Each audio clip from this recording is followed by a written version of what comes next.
Okay, today I've finally finished building the pulse width modulator. I've got a frequency selector, marking space, a gating control, and this is inside the gating frequency selector, mark space.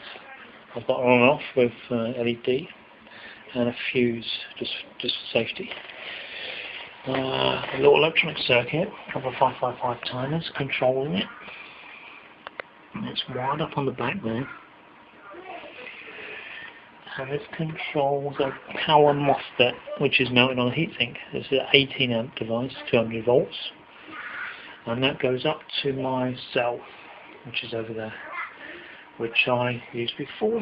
I've got a new tube that I'm running it on, which I call the Hydrogen 4000. I'm waiting for a couple of little bits through it because I haven't got the terminals here, which I need, because I'm losing gas from here. So I put a bit of blue tack around to try and keep gas in, but I'm losing a fair bit of gas there, so don't expect good results in the bubbler. But what we're interested in today is what gases come out from the cell under pulse width. As usual, I've got the amp meter. Here's the circuit diagram that we're using. This is basically a pulse width modulator. We know Stanley Marr used pulse width modulator, and he drove a car alternator through the rotor windings, and from the free status he fed his cells. What I'm doing is slightly different. I'm using a pulse width modulator, a couple of 555 timers, external components and variables to drive a power MOSFET which will feed the cells directly. So we're trying to do it, and there's the power MOSFET here. So what we're trying to do is feed it all electronically rather than using parts from cars such as alternators and whatnot. There's the cell.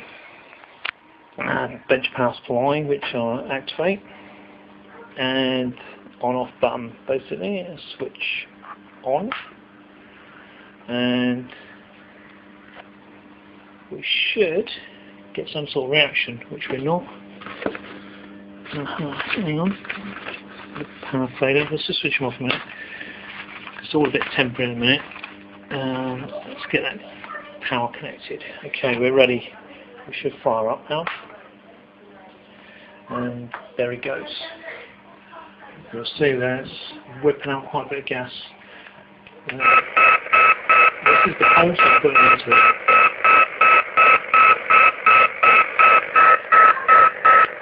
And obviously I can change the frequency of that.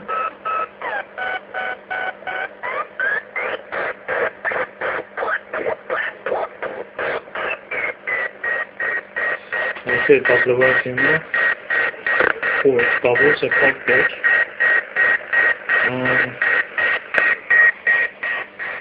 This is only drawing 3.7 amps currently, rising. And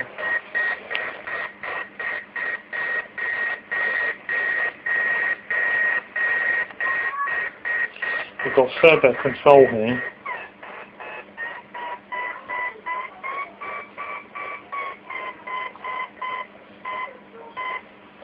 That's the mark space, so you can put quite a space in there between pulses.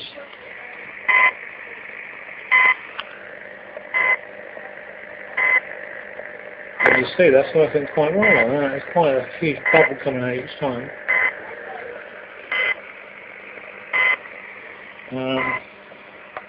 The device is staying very cool. A lot cooler than the power supply, which is pretty well red hot. I'm up to 5 amps here now, and this device here is stone cold. On the back of the bench supply there, I've got a couple of 2 and 3.55s, which are pretty hot. And considering this device here is drawing 5 amps at pulse, it's actually stone cold. So that's pretty impressive.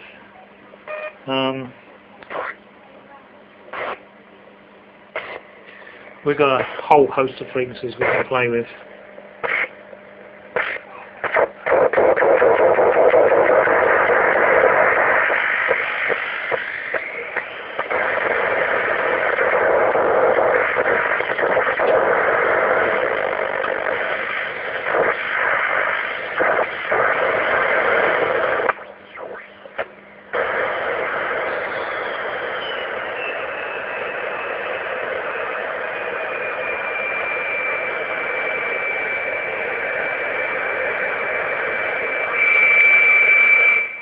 But as you can see, it's working pretty well. And,